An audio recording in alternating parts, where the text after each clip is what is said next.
மக்களை இந்த வீடியோ நல்லா பாருங்கள். இந்த மக்கள் வேலை செய்கிறாங்க, அந்த இடம் ஃபுல்லாகவே ஸ்லிப்பு ஆகி மண் அங்கங்கன்னு தான் இருக்குது. இருந்தாலும் கூட இந்த நாள்லேயும் இந்த மக்கள் வேலை செய்கிறாங்க பாருங்கள். இந்த வருமானம் தான் அந்த நாட்டோட பெரிய ஒரு வளர்ச்சிக்கு உதவ போகிற வருமானம். இருந்தாலும் பாருங்கள், அந்த நாட்டுக்காக உழைக்கிற மக்களுக்கு குரல் கொடுக்குறதுக்கு நம்ம அரசியல்வாதிங்கன்னு யாருமே இல்லையே. அதை தடுக்கணும் அப்படிங்கிறதுல மட்டும்தான் குறியாக இருக்காங்க. ஏன்னா இந்த மலையகத்தை வச்சு மட்டும்தான் மலையகத்தை அரசியல்வாதிகளுக்கு அரசியல் செய்ய முடியும். இது அவ்வளவுமே அரசியலுக்காக மட்டும்தான் நம்மளை அடக்கணும் ஒடுக்கணும்னு நினைக்கிறது. இந்த மாதிரியான நேரத்தில் இந்த மாதிரி வீடியோக்களை நம்ம அவங்களுக்கு ஷேர் பண்ணி இதை பாருங்கடா, நாங்கள் நாட்டுக்காக உழைக்கிற எங்களுக்காக நீங்கள் என்ன செய்கிறீங்கிறது அப்படின்னு கேட்குறோம் தெரியுமா, அதை தான் அவங்களுக்கு கொடுக்குறதான முகரடி.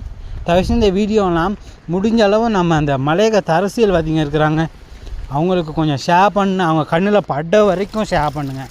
அதுதான் நம்ம இந்த மலையக மக்களுக்கு செய்கிற பெரிய கௌரவமாக இருக்குன்னு நான் நினைக்கிறேன்.